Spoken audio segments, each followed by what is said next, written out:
বিভিন্ন দাবি দাওয়া নিয়ে প্রায় ছাত্ররা নামছে রাস্তায়। কখনো ৭ কলেজের একটা আন্দোলন, কখনো অন্য কোনো আন্দোলন। শ্রমিকদের আন্দোলন তো রয়েছেই। যারা বিশেষ করে আশুলিয়া এবং গাজীপুরের দিকে থাকেন বা ওদিক দিয়ে আসা যাওয়া করেন, তারা জানেন যে ঢাকায় ওই দিক দিয়ে ঢুকতে বা বের হতে কি পরিমাণে ভোগান্তি হচ্ছে প্রায়। এবার দেখলাম আজকে সারাটা দিন তিতুমির কলেজের ছাত্ররা তারা কার্যত রাস্তা বন্ধ করে মহাখালীতে তারা বিক্ষোভ করল। এবং মহাখালীর রাস্তাটা যদি বন্ধ থাকে, আপনাদের নিশ্চয়ই ধারণা হবে যে ঢাকায় ওই দিক দিয়ে ঢোকার রাস্তা যখন বন্ধ থাকবে, তাহলে অন্য জায়গাগুলোর অবস্থা কি হতে পারে।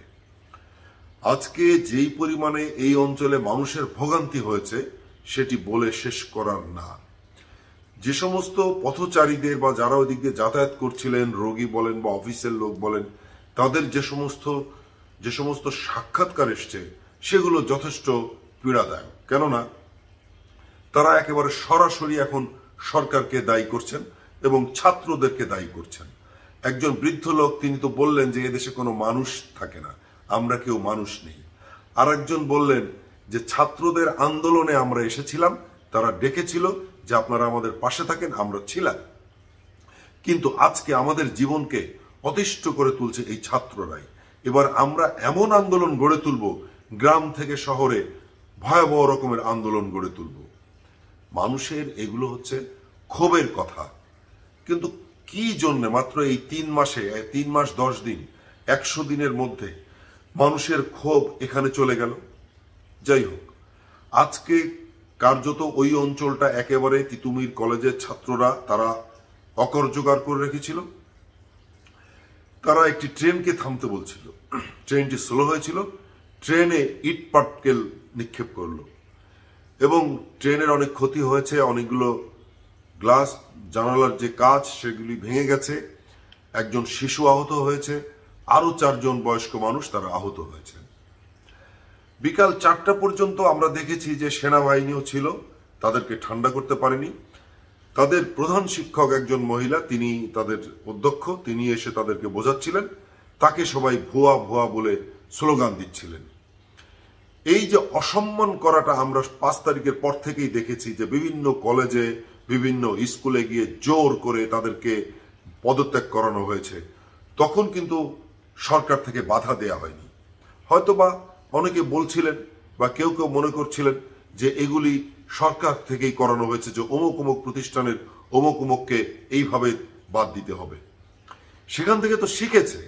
অধ্যক্ষ যখন একজন শিক্ষক এসে কথা বলছেন, সমস্ত ছাত্ররা সবাই মিলে তাকে ভুয়া ভুয়া বলে স্লোগান তুলে তার সামনে চিৎকার করছিল। যাই হোক, বিকাল 4টা পর্যন্ত তারা সেখানে ছিল। 4টার পরে তারা অবরোধ তুলে নিল। কিন্তু সন্ধ্যার পর থেকে আবার দেখলাম সেই মহাখালীতে বেঞ্চ এনে অনেক ছাত্ররা তারা আবার সেখানে অবস্থান নিয়েছে। আবার রাস্তা বন্ধ। এদিকে আবার 12 জন ছাত্র তারা সচিবালয়ে চলে গেছেন, তারা অনশন করছেন। তাদের দাবি একটাই, তিতুমির যে সরকারি কলেজ সেটিকে বিশ্ববিদ্যালয় করতে হবে। এবং সবাই এখন আলটিমেটাম দিচ্ছে। এই যে আন্দোলন, এই যে একের পর এক আন্দোলন করা যায়, দেশকে অচল করা যায়, প্রতিষ্ঠানকে ভেঙে দেওয়া যায়, শিক্ষকদেরকে অসম্মান করা যায়, এগুলো কাদের কাছ থেকে তারা শিখলো? আমরা কিন্তু আওয়ামী লীগের দুঃশাসন দেখেছি, কিন্তু এই রকম ভাবে শিক্ষকদেরকে অসম্মান করাটা আমরা দেখিনি। তাহলে তাদেরকে দিয়ে কারা এগুলো করাচ্ছে এখন? অথবা কারা তাদের কাছ থেকে, কাদের কাছ থেকে তারা অনুপ্রাণিত হয়েছে যে এইভাবে রাস্তা অচল করে দেওয়া যায়, একটি দেশকে অচল করে দেওয়া যায়, একটি প্রতিষ্ঠানকে অচল করে দেওয়া যায়?